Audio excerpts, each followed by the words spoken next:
Hello friends, today we are going to talk about phobic anxiety disorders. What are phobic anxiety disorders and how do we recognize them?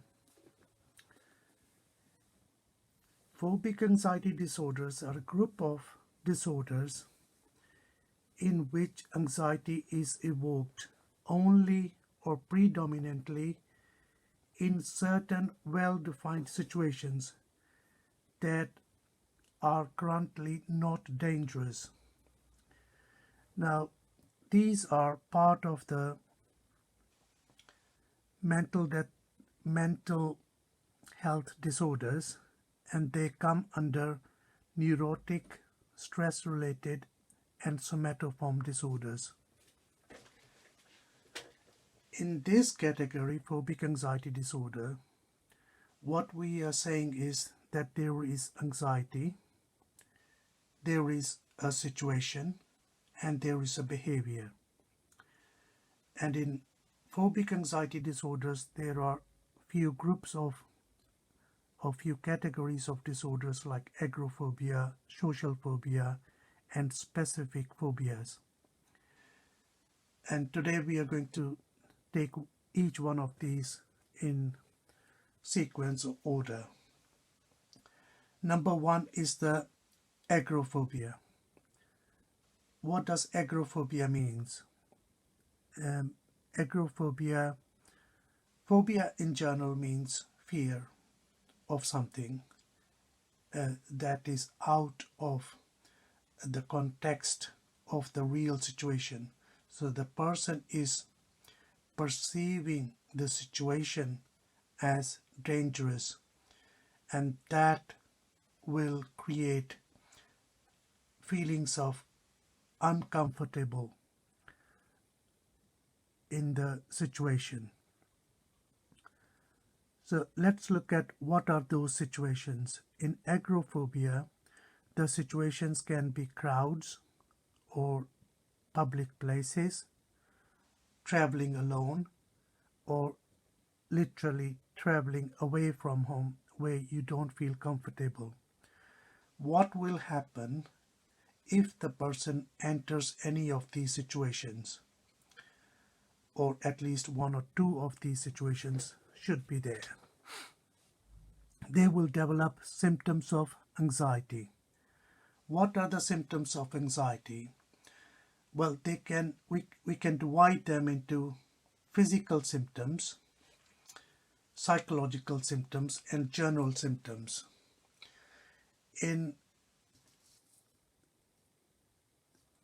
physical symptoms, the feeling of uncomfortable is there and feeling distressed, and they can be, number one, palpitations. That means pounding heart or accelerated heart rate.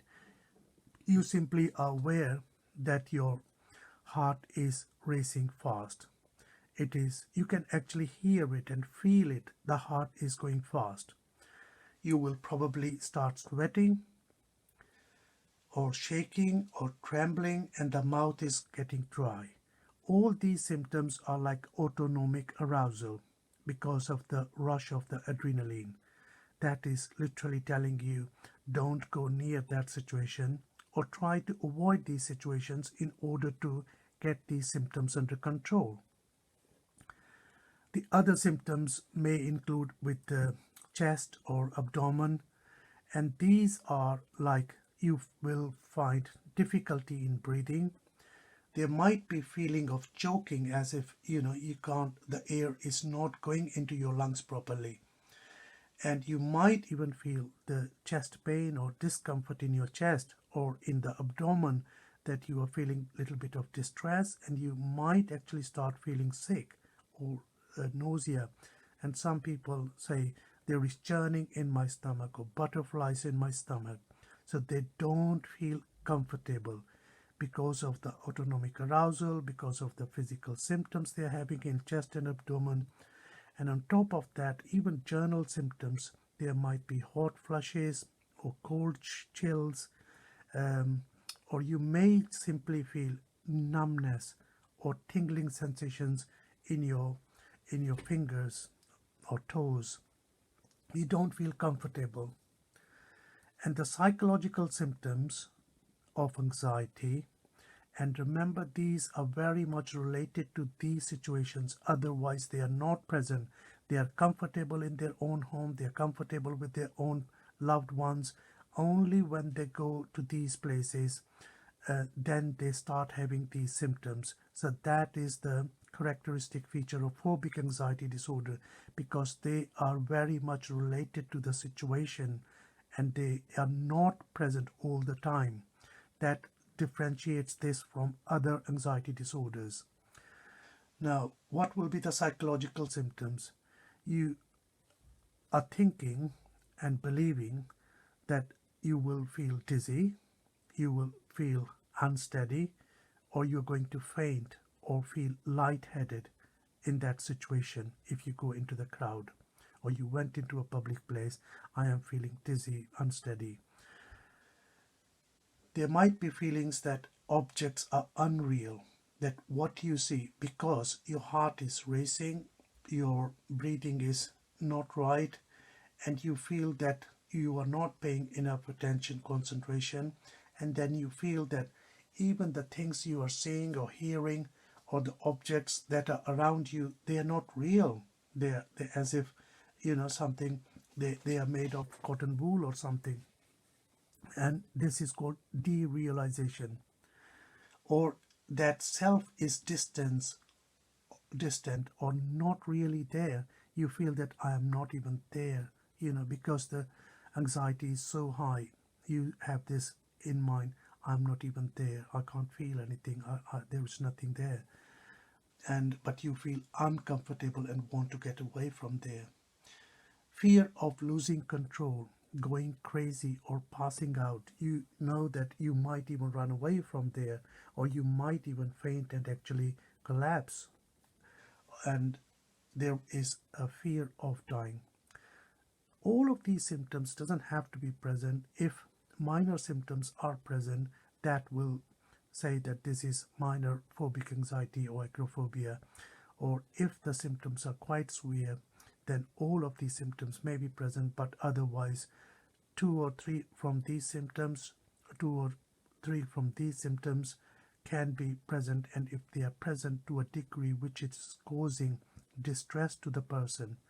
And on top of all this, what happens is the person starts avoiding that places. So they will avoid going to the crowds, they will not attend public places, they will not travel alone, and to the extreme level, they will even not travel away from their home because the discomfort is too much. That describes the agoraphobia. Now, the related phenomena or disorder is the social phobia. And what happens in social phobia? Again, we have anxiety, situation, and behavior.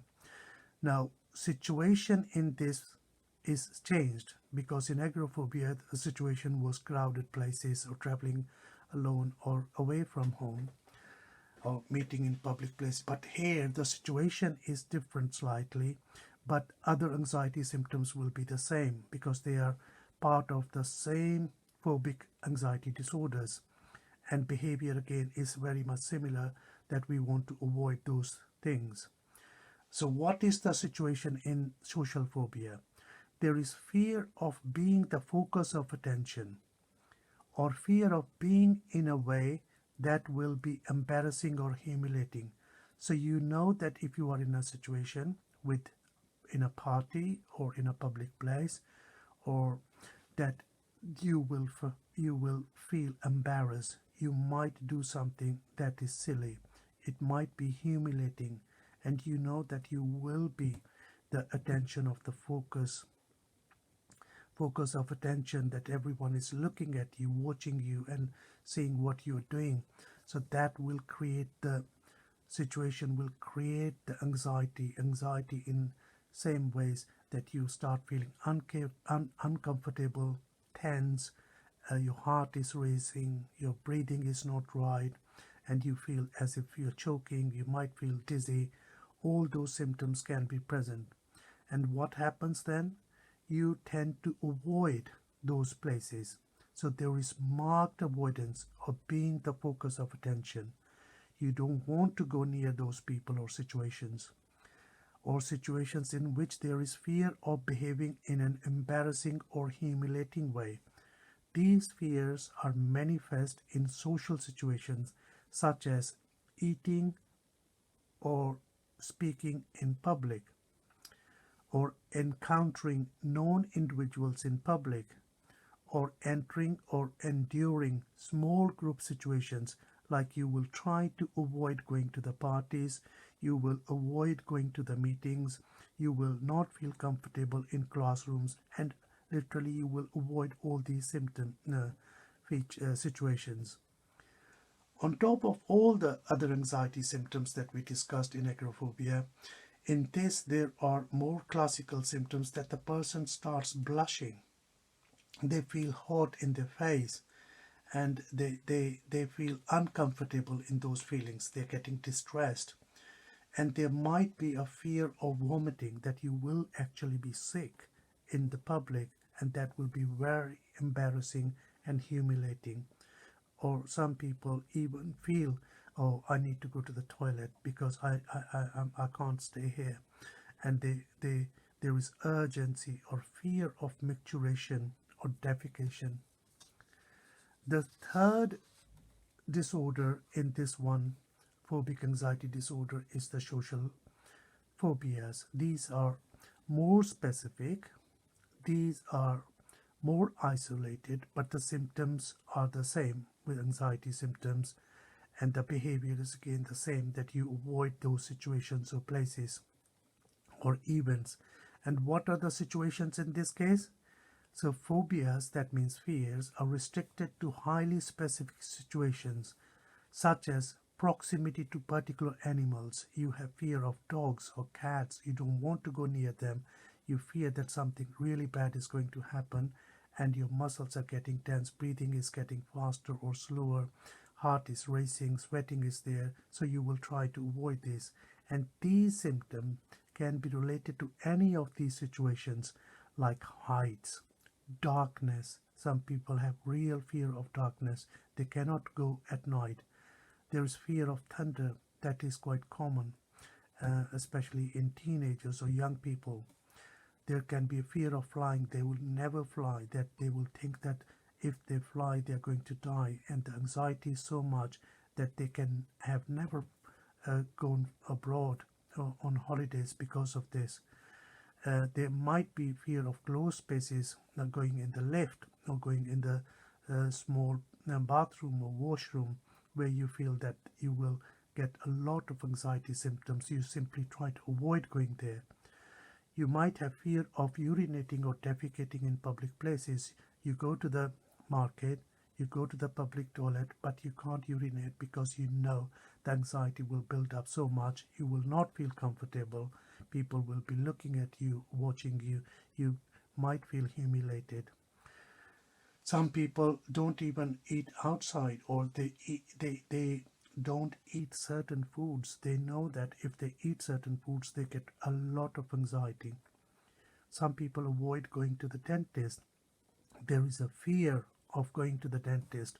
The dentist, the moment you enter the dentist surgery, the anxiety levels get so high that next time they don't even want to go there.